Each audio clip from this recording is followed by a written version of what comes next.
We are joined now by the Ukrainian Prime Minister, Denis Shmyhal. Mr. Prime Minister, thank you for joining us this morning. You know, the Russians have demanded surrender in Mariupol by early this morning. That deadline has now passed. Has the city fallen? No, city still is not fallen. There is still our military forces, our soldiers, so they will fight till the end. And as for now, they still are in Mariupol. But there is a huge humanitarian catastrophe because there is more than 100 civilians which are suffering for more than 40 days of this humanitarian crisis and in this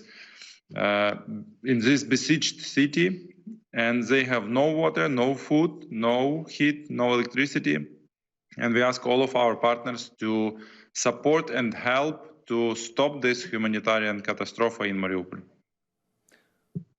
What would control of Mariupol mean if the Russians do indeed take control in the coming hours?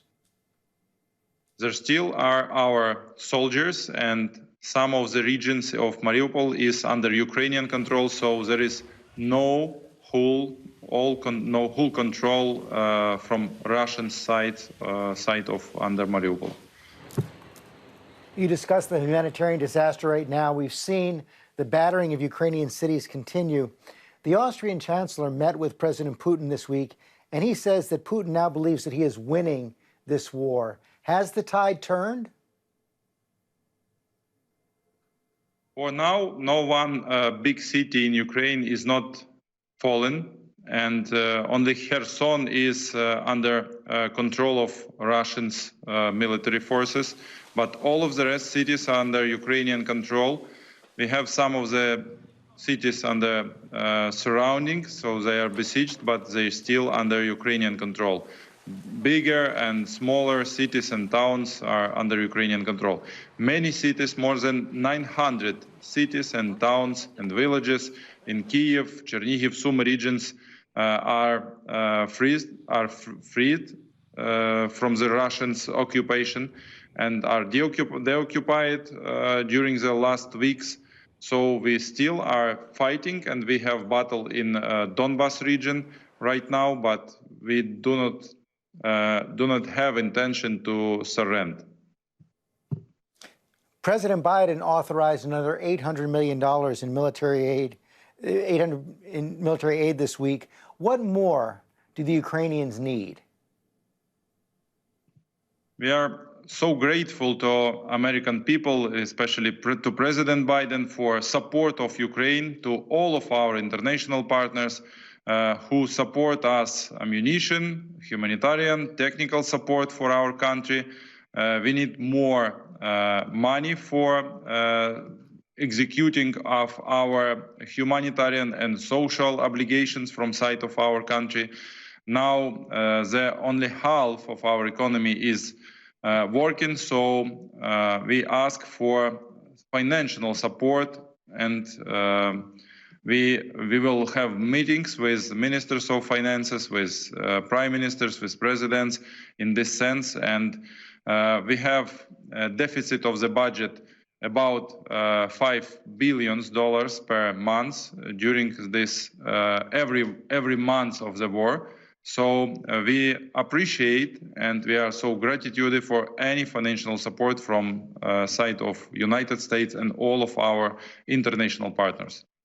Will you be attending the World Bank meetings in Washington, D.C. this week to make that case for economic aid?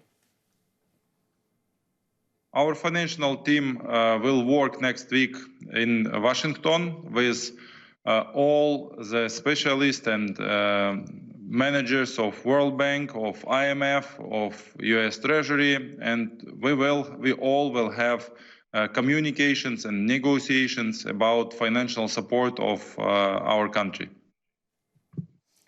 What's the state of diplomacy right now? President Putin said that the diplomatic talks, any talks about a ceasefire, reached an impasse this week. Have they reached a dead end?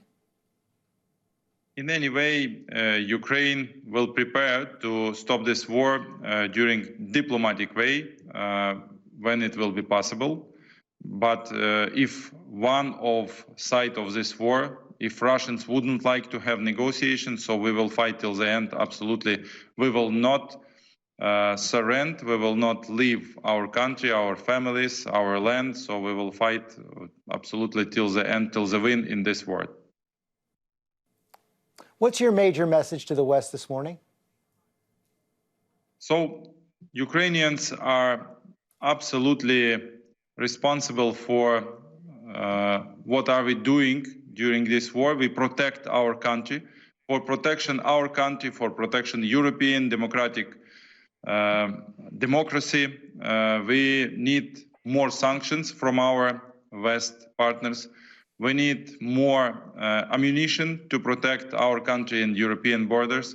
We need more finances to support our people, our refugees, our internally displaced persons, to save our economy for future recovery, I hope in nearest time, because we are absolutely prepared for this fight, for these Russian attacks. And thank you for our West partners for really support, especially to the United States, which support us since the first day of this war. Thank you so much.